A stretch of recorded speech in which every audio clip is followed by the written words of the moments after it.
ओम शांति। 14 मई 2023 बाबा के अव्यक्त महावाक्य हैं। रिवाइज मुरली है 5 दिसंबर 1994। मुरली का सार है वर्तमान समय की आवश्यकता, बेहद के वैराग्य वृत्ति का वायुमंडल बनाना। वर्तमान समय की आवश्यकता, बेहद के वैराग्य वृत्ति का वायुमंडल बनाना।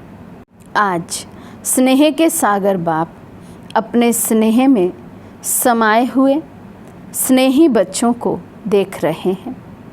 ये ईश्वरीय स्नेह सिवाय आप बच्चों के किसी को भी प्राप्त नहीं होता। आप सभी को ये विशेष प्राप्ति है। प्राप्ति सभी बच्चों को है, लेकिन पहली स्टेज है प्राप्ति होना और आगे की स्टेज है प्राप्ति के अनुभव में खो जाना। बाबा कहते प्राप्ति तो ईश्वरीय स्नेह की हर एक बच्चे को है, लेकिन दो कैटेगरी के बच्चे हैं। प्राप्ति सभी को है, इस कैटेगरी में तो सभी आ गए, लेकिन दूसरी कैटेगरी है उस प्राप्ति के अनुभवी बच्चे। तो बाबा कहते ना केवल अनुभवी बल्कि उस अनुभव में ईश्वरीय स्नेह की प्राप्ति में सदा खोए हुए, सदा समाये हुए। पहली बात, प्राप्ति के नशे से सभी कहते हो कि हमें बाप का प्यार मिला, बाप मिला, अर्थात प्यार मिला। सभी के मुख से यही निकलता है मेरा बाबा। तो पहली स्टेज में प्राप्ति सभी को है, लेकिन अनुभूति में सदा खोए रहें, इसमें नंबरवार है। तो बाबा मेरा है, मुझे बाबा का प्यार मिला है, बाबा ने मुझे चुना है, कोटों में कोई आत्मा हूँ। बाबा कहते ये तो सबको याद रहता है, लेकिन सदा इस अनुभव में खोए रहना, उसमें फिर नंबरवार है। जो परमात्म प्यार में खोए हुए रहते हैं उनको इस प्यार से कोई हटा नहीं सकता। परमात्म प्यार में खोए हुई आत्मा की झलक और फलक, अनुभूति की किरणें इतनी शक्तिशाली होती है जो कोई भी समीप आना तो दूर, लेकिन आँख उठाकर भी नहीं देख सकता। तो बाबा कहते जो आत्माएं परमात्मा प्यार में वो शक्तिशाली किरणों में, छत्र छाया में सदा रहते हैं, तो उनकी झलक और फलक ऐसी होती है कि कोई उनको किसी भी तरह का नुकसान पहुंचा नहीं सकता है, नज़र उठाकर देख भी नहीं सकता है। ऐसी अनुभूति सदा रहे तो कभी भी किसी भी प्रकार की मेहनत नहीं होगी। जब मोहब्बत के झूले में झूलेंगे, सदा बाबा की छत्र छाया में रहेंगे, परमात्म स्नेह में, पालना में पलते रहेंगे, बाबा कहते उसकी निशानी है मेहनत मुक्त जीवन। अभी योग लगाते लगाते युद्ध करनी पड़ती है। बैठते योग में हैं, लेकिन अनुभूति में खोए हुए नहीं होने के कारण कभी योग कभी युद्ध दोनों चलते रहते हैं। बैठे हैं योग करने, बाबा को याद करने, कभी कभी तो बहुत अच्छे अनुभव होंगे, और कभी बाबा कहते अभी अभी अनुभव किया बाबा के साथ का, अभी अभी बाबा से बात हो रही है, बाबा से योग लगा, और अभी अभी बुद्धि योग कहीं और भटक जाएगा, तो युद्ध चलती है। मैं बाप का हूँ, ये बार बार स्मृति में लाना पड़ता है, ऑटोमेटिकली मर्ज हो जाता है। बाबा कहते होना क्या चाहिए, सदा ही मर्ज रहना चाहिए। मैं हूँ ही बाप का, भगवान का बच्चा हूँ मैं, भगवान ने मुझे चुना है। तो बार बार स्मृति में लाना, विस्मृति है तब तो स्मृति में लाते हो ना। भूल जाते हैं कोई बात, तब तो बाबा कहते उसको याद करना पड़ता है ना, तो बाबा को भूल जाते हैं। मैं ईश्वरीय संतान हूँ, ऊंचे से ऊंचा हूँ, ये भी भूल जाते हैं। इसलिए बाबा कहते हैं याद दिलाना पड़ता है, याद करना पड़ता है। तो हाँ ना, स्मृति विस्मृति, ये युद्ध लवलीन अनुभूति करने नहीं देती है। वर्तमान समय बच्चों को जो युद्ध व मेहनत करनी पड़ती है, वो व्यर्थ और समर्थ की युद्ध ज़्यादा चलती है। वर्तमान समय परिस्थितियों अनुसार, ड्रामा अनुसार बाबा कहते व्यर्थ और समर्थ की, चाहे फिर वो व्यर्थ संकल्प हो, व्यर्थ बोल हो, व्यर्थ कर्म हो, व्यर्थ और समर्थ का युद्ध अधिक चलता है। कोई कोई बच्चों में व्यर्थ देखने के संस्कार नेचुरल नेचर हो गई है, कोई में सुनने की, कोई में वर्णन करने की, कोई में सोचने की। ऐसी नेचुरल नेचर हो गई है जो वो समझते ही नहीं है कि ये हम करते भी हैं। सेल्फ रियलाइजेशन ही नहीं है कि हम व्यर्थ देखते हैं, व्यर्थ सोचते हैं, व्यर्थ करते हैं। उन्हें क्या लगता है हम राइट हैं, ऐसा तो करना ही पड़ता है, इतना तो करना ही पड़ता है, ये तो चलता ही है, संपूर्ण तो अभी हम बन नहीं गए हैं। अगर कोई इशारा भी देते हैं तो माया की समझदारी होने के कारण अपने को बहुत समझदार समझते हैं। बाबा कहते सेल्फ रियलाइजेशन तो है ही नहीं।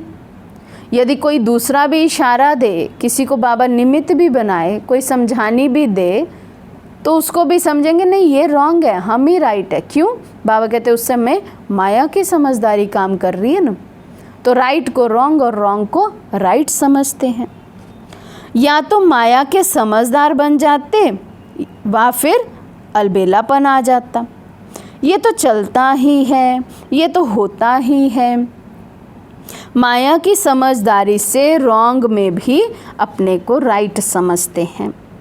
होती माया की समझदारी है, लेकिन समझेंगे मेरे जैसा ज्ञानी, मेरे जैसा योगी, मेरे जैसा सेवाधारी कोई है ही नहीं।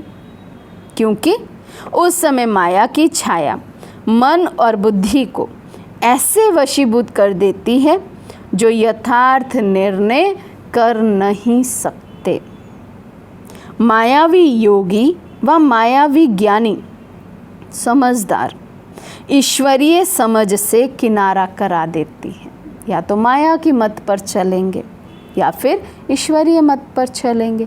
एक समय पर एक ही मत काम में आती है। तो जितना माया के वशीभूत होते, माया की समझदारी को यूज़ करते, बाबा की समझदारी किनारे होती जाती। माया की समझदारी भी कम नहीं है। माया से योग लगाने वाले भी अटल योगी हैं, इसलिए फ़र्क नहीं समझते हैं। वो अपनी जिद में ही लगे हैं ना, जिद को ही, अटल अवस्था है उनकी, जिद में अपने आप को राइट सिद्ध करने में ही लगे हैं, अचल अडोल है उसमें। कुछ भी हो जाए हम अपने को रॉन्ग मानते ही नहीं, रियलाइज़ ही नहीं करते। क्योंकि यदि रियलाइज़ करते, एक सेकंड की भी, बाबा कहते हैं यदि अपनी गलती रियलाइजेशन हो तो तुरंत परिवर्तन होगा, और यदि परिवर्तन नहीं होता तो अर्थ है कि रियलाइजेशन ही नहीं है। तो बाबा कहते उस समय के बोल का नशा भी सभी जानते हो ना, कितना बढ़िया होता है। इसलिए बाप दादा सदा बच्चों को कहते हैं कि प्राप्तियों की अनुभूति के सागर में समाये रहो। सागर में समाना अर्थात सागर समान बेहद के प्राप्ति स्वरूप बन कर्म में आना। बाप दादा ने चारों ओर के बच्चों का चार्ट चेक किया। क्या देखा? समय के समीपता के प्रमाण वर्तमान के वायुमंडल में बेहद का वैराग्य प्रत्यक्ष स्वरूप में होना आवश्यक है। बेहद का वैराग्य वर्णन भी करते हो, पॉइंट्स बहुत निकालते हो, भाषण भी बहुत अच्छे करते हो। सभी के पास पॉइंट्स है ना। पॉइंट्स वर्णन करना व सोचना, इसमें तो मेजॉरिटी पास है। इन छोटी छोटी कुमारियों को भी भाषण तैयार करके देंगे तो कर लेंगी। यथार्थ वैराग्य वृत्ति का सहज अर्थ है, चाहे आत्माओं के संपर्क में आए, चाहे साधनों के संबंध में आए, चाहे सेवा के चांस में चांसलर बनने का भाग्य मिले, लेकिन सर्व के संबंध संपर्क में जितना न्यारा उतना प्यारा, इसका बैलेंस रहे। होता क्या है, कभी न्यारेपन की परसेंटेज बढ़ जाती और कभी प्यारेपन की परसेंटेज बढ़ जाती। बाबा कहते बैलेंस नहीं रहता है। या तो बिल्कुल न्यारे हो जाएंगे, इनसे हमने अब बात ही नहीं करनी, इनके संबंध में ही नहीं आना, बस हमें तो वैराग्य आ गया है। और कभी इतने प्यारे बन जाएंगे, नहीं नहीं इनकी थोड़ा तो करना पड़ता है ना, थोड़ा तो देखना पड़ता है ना, इन बेचारों का कौन करेगा, हमारी ड्यूटी है ना, हमारी जिम्मेवारी है ना, तो करना पड़ता है। तो बाबा कहते या तो न्यारे बन जाते या प्यारे ही बन जाते, बैलेंस नहीं रखते हैं। बाबा कहते प्यारापन का अर्थ है निमित्त भाव, निर्माण भाव, लेकिन इसके बदले मेरेपन का भान आ जाता है। ये मेरा ही काम है, मेरा ही स्थान है, मुझे ही सर्व साधन भाग्य अनुसार मिले हुए हैं। इतनी मेहनत से मैंने ये साधन, स्थान व सेवा साथी, स्टूडेंट भी साथी है ना, ये मैंने बनाए हैं, ये मेरा है। क्या मेरी मेहनत की कोई वैल्यू नहीं है? बाबा कहते हैं ऐसे ऐसे प्रश्न मन में आएंगे, मेरा ही है ना सब कुछ, तो अटक गए।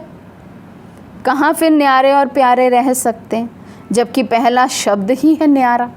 तो जितना मैं और मेरे से न्यारा रहेंगे उतना तो सबके प्यारे बनेंगे। लेकिन होता क्या है, हद के मैं और मेरेपन में अटक जाते हैं, न्यारा बनना भूल जाते हैं और सोचते हैं सब हमारा मान करे, नाम हो, हमें सब प्यार करें। बाबा कहते वो होते नहीं। ये निमित्त भाव और मेरेपन के भाव में अंतर है या एक ही है? ये मेरापन रॉयल रूप से बढ़ गया है। ये मेरेपन की रॉयल भाषा, रॉयल संकल्प बाप से रूह रिहान में भी बाप दादा बहुत सुनते हैं। बहुत प्यार से बाप को या निमित्त आत्माओं को मनाने या मनवाने आते हैं। बाबा आप ही इसमें मेरे को मदद करना, आप क्या समझते हो कि ये मेरा काम नहीं है, मेरी जिम्मेवारी नहीं है, मेरा अधिकार मेरे को ही मिलना चाहिए। बाप को भी ज्ञान देने के लिए बहुत होशियारी करते हैं। बाप दादा मुस्कुराते रहते हैं, निमित्त हैं, जो मिला, जैसा मिला, जहाँ बिठाएंगे, जो खिलाएंगे, जो कराएंगे वही करेंगे। ये पहला पहला सभी का वायदा है। बाबा पूछते हैं, वायदा है? ये वायदा है या सिर्फ खाने पीने के लिए है? मेरेपन के भाव का वैराग्य ही बेहद का वैराग्य है। तो बाबा कहते, ये मेरेपन के भाव का ही वैराग्य लाना है, इसको छोड़ना है। नए नए प्रकार के मेरेपन और इमर्ज हो रहे हैं। माया वर्तमान समय नए नए प्रकार के मेरेपन की छाया डाल रही है। इसलिए समय की समीपता प्रत्यक्ष रूप में नहीं आ रही है। ज्ञानी चाहे अज्ञानी दोनों जानते हैं और कहते भी हैं कि दुनिया की हालतें बहुत ख़राब हैं। ये दुनिया कहाँ तक चलेगी, कैसे चलेगी, लेकिन फिर भी दुनिया चल रही है। समय की समीपता का फाउंडेशन है बेहद की वैराग्य वृत्ति। समय तो समीप आ चुका है, महाविनाश का, महापरिवर्तन का, लेकिन बाबा कहते वो प्रत्यक्ष सबको नज़र क्यों नहीं आ रहा, उसकी प्रत्यक्षता अभी तक क्यों रुकी हुई है? क्योंकि हम ब्राह्मणों में बेहद की वैराग्य वृत्ति उत्पन्न नहीं हुई है। हम रॉयल रूप के मेरेपन में फंसे हुए हैं अभी तक। बाप दादा ने चेक किया, बेहद की वैराग्य वृत्ति के बजाय नए नए प्रकार के छोटे छोटे लगाव का विस्तार बहुत बड़ा है। इस विस्तार ने सार को छिपा लिया है। समझा? अब क्या करना है? ये लगाव बड़े टेस्टी लगते हैं। एक दो बार टेस्ट किया तो वो टेस्ट खींचते रहते हैं। सेवा कर रहे हो, बहुत अच्छा, लेकिन अपनी चेकिंग करो कि निमित्त भाव है व लगाव का भाव है। बाबा बाबा के बदले मेरा मेरा तो नहीं आ जाता है। मानना है तेरा और बन जाता है मेरा। तो अब क्या करेंगे? मेरा मेरा पसंद है? बाबा पूछ रहे हैं। सब जानते हैं, कहते भी हैं तेरा तेरा, लेकिन जब प्रैक्टिकल बात आती है तो मेरा मेरा आ जाता है। बाप दादा ने पहले भी सुनाया है, एक बहुत बड़ी गलती करते हैं, वह चलते चलते हो जाती है। करना नहीं चाहते हैं लेकिन हो जाती है। वे क्या? दूसरे के जज बन जाते हैं और अपने वकील बन जाते हैं। बनना है अपना जज और बनते हैं दूसरों का। इसको ये नहीं करना चाहिए, इसको बदलना चाहिए, और अपने लिए समझेंगे ये बात बिल्कुल सही है, मैंने जो किया वो तो राइट है, समय अनुसार वही करना चाहिए था, वही होना चाहिए था, इसलिए मैंने किया। दूसरे को थोड़ा चेंज होना चाहिए, दूसरे को समझना चाहिए। मैं जो कहती हूँ वही राइट है, ये ऐसे हैं, ये वैसे हैं।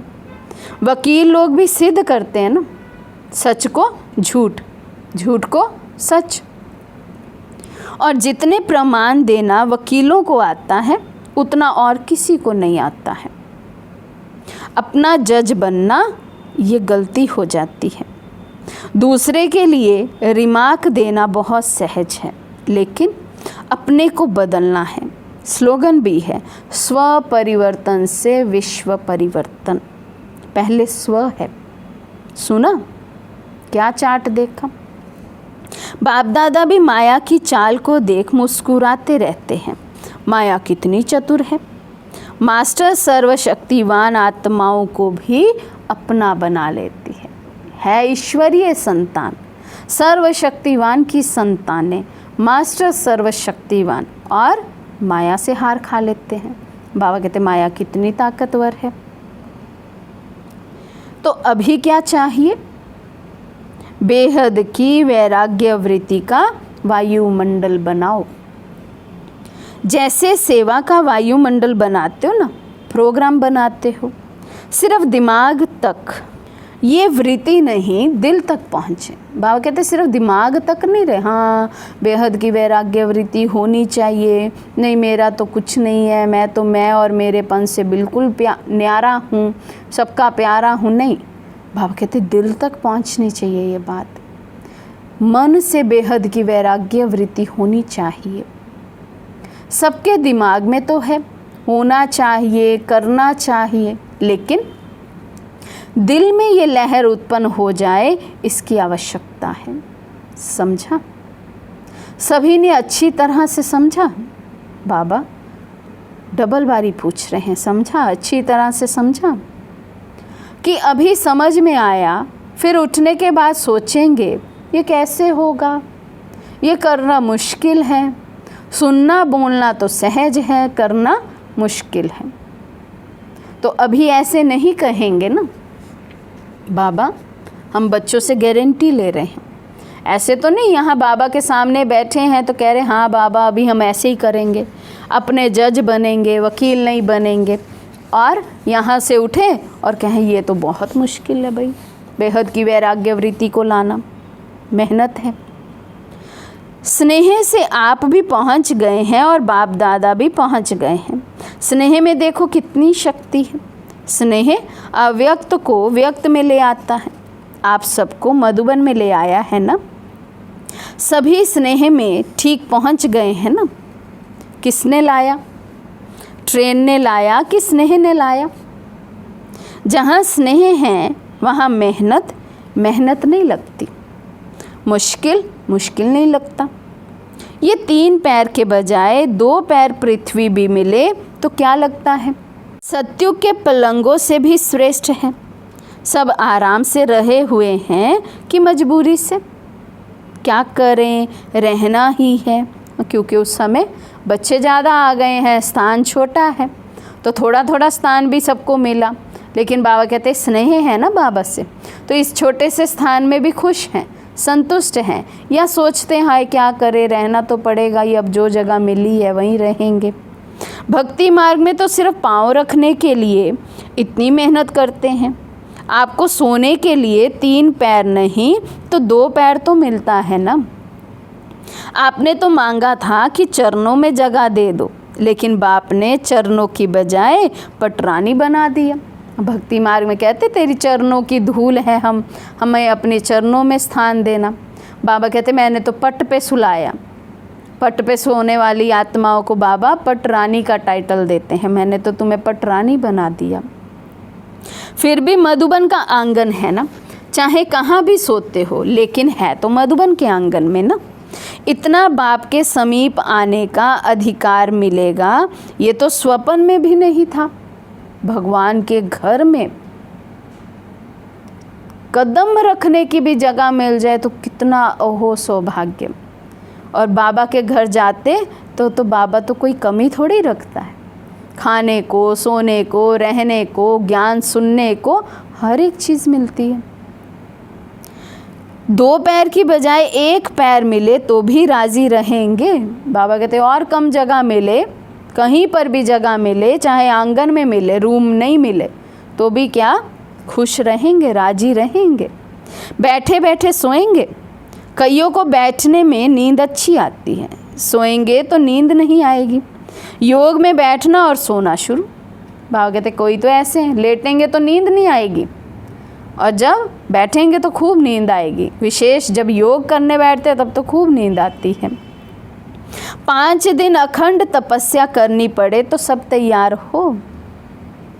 खाना भी नहीं मिले तो चलेगा। पिछले संडे को भी बाबा ने यही प्रश्न पूछा था, क्योंकि आगे आने वाले समय में ये सब होना है। पीछे तो नहीं भी हुआ होगा पर आगे तो होना है।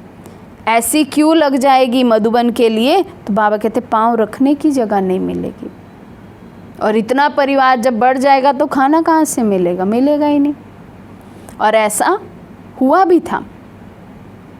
उस समय यज्ञ में इतना कोई विस्तार नहीं था ना यज्ञ का, भरपूरता नहीं थी यज्ञ में इतनी। तो बाबा के बच्चे बहुत आते थे, तो इतने बड़ी किचन, इतने बड़े बर्तन ही नहीं थे यज्ञ में जो सबके लिए भोजन एक समय पे इकट्ठा बन सके। तो उस समय बड़े दादी ने ये ऑर्डर निकाला था, 3 समय के बदले 2 ही समय भोजन मिलता था। तो ऐसा भी तपस्वी आत्माओं ने, आदि रत्नों ने, बाबा के पहले पहले पुराने बच्चों ने ऐसा त्याग भी किया हुआ है, लेकिन तपस्या में, स्नेह में ऐसे लीन रहते थे जो भूख प्यास लगती ही नहीं थी। सोने को जहाँ स्थान मिलता था, पांडव भवन में बरामदे में ही, आंगन में ही टेंट लगा दिए जाते थे। तो जहाँ स्थान मिला वहाँ सो गए। रूम्स इतने अवेलेबल नहीं थे। अभी तो सब सोचते हमें वीआईपी ट्रीटमेंट मिले, वीआईपी अच्छे से अच्छा रूम मिले, मधुबन जाए तो इतना भी त्याग नहीं कर सकते हैं। तो बाबा कहते चाहे कहीं भी स्थान मिले, मधुबन का तो है, चाहे आंगन में ही मिले। जो चीज़ वहाँ नहीं खाते वह और ही मधुबन में मिलती है, लेकिन एवर रेडी रहना चाहिए। मिले तो बहुत अच्छा, ना मिले तो बहुत बहुत अच्छा, क्योंकि सबको अमृत वेले दिल खुश मिठाई तो मिलती ही है और सारा दिन खुशी की खुराक भी मिलती है। तो चल सकता है ना, ये भी ट्रायल करेंगे।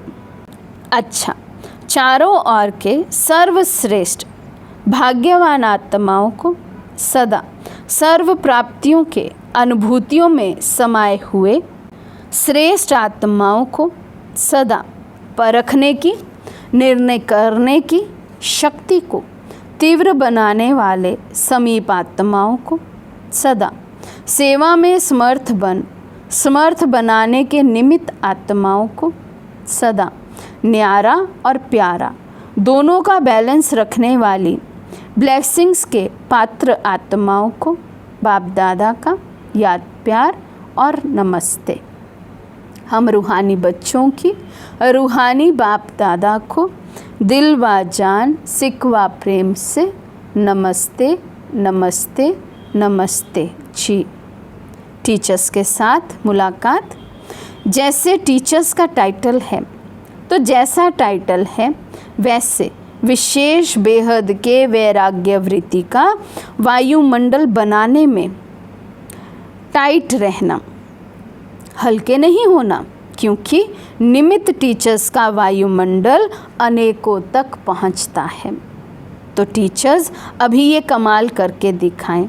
जैसे परिवर्तन में आज्ञाकारी तो बने, आज्ञाकारी बनने का, हाँ जी करने का एक पाठ तो पक्का कर लिया, लेकिन दूसरा पाठ बेहद के वैराग्य वृत्ति का, अभी ये पाठ पक्का करके दिखाओ, क्योंकि निमित्त होना। तो निमित्त आत्माएं ही निर्माण का कर्तव्य बहुत सहज कर सकती हैं। अभी ये वर्ष तो पूरा हो ही रहा है, लेकिन नए वर्ष में इस नवीनता की झलक बाप दादा भी देखेंगे। सेवा की सेंटर खोले, बहुत बड़ा है। आईपीज भी आ गए, वीआईपीज भी आ गए, ये तो होता ही रहता है, लेकिन सेवा में बेहद की वैराग्य वृत्ति अन्य आत्माओं को और समीप लाएगी। मन की सेवा संपर्क में लाती है और वृत्ति से वायुमंडल की सेवा समीप लाएगी। समझा?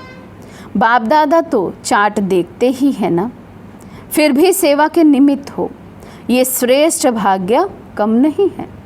ये भी विशेष वर्षा है, तो इस विशेष वर्षे के भाग्य के अधिकारी बने हो। समझा?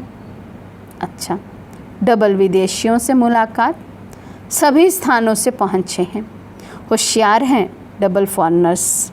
जैसे सब देश के एम्बेसडर भेजते हैं ना, तो इंटरनेशनल ब्राह्मण परिवार हो गया ना।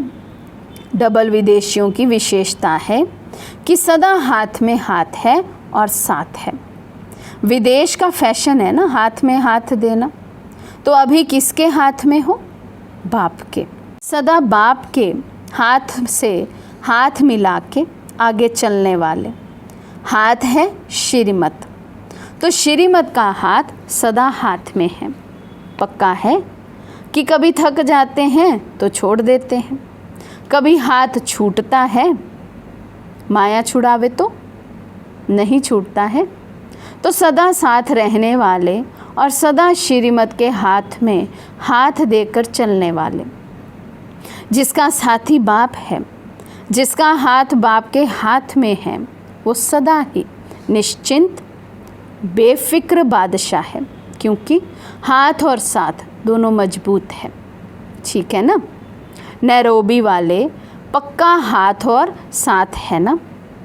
चाहे सारी दुनिया के अक्षोनी लोग हाथ छुड़ाएं तो छोड़ेंगे, वो अक्षोनी शक्तिहीन है और आप एक मास्टर सर्वशक्तिवान हैं। इसलिए डबल विदेशियों को नशा है कि बाप दादा का एक्स्ट्रा हाथ और साथ है, लिफ्ट है। अच्छा, आज का वरदान है दिव्य बुद्धि के वरदान द्वारा अपने रजिस्टर को बेदाग रखने वाले कर्मों की गति के ज्ञाता भव। दिव्य बुद्धि के वरदान द्वारा अपने रजिस्टर को बेदाग रखने वाले कर्मों की गति के ज्ञाता भव। ब्राह्मण जन्म लेते ही हर बच्चे को दिव्य बुद्धि का वरदान मिलता है। इस दिव्य बुद्धि पर किसी भी समस्या का, संग का व मन मत का प्रभाव न पड़े, तब रजिस्टर बेदाग रह सकता है। लेकिन यदि समय पर दिव्य बुद्धि काम नहीं करती तो रजिस्टर में दाग लग जाता है। इसलिए कहा जाता है कर्मों की लीला अति गुह्य है। दुनिया वाले तो हर कदम में कर्मों को कूटते हैं, लेकिन आप कर्मों की गति के ज्ञाता बच्चे कभी कर्म कूट नहीं सकते। आप तो कहेंगे वहाँ मेरे श्रेष्ठ कर्म। स्लोगन है पवित्रता की गहन धारणा से ही अति इंद्रिय सुख की अनुभूति होती है।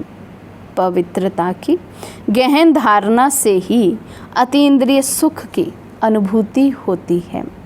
अच्छा, ओम शांति।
you.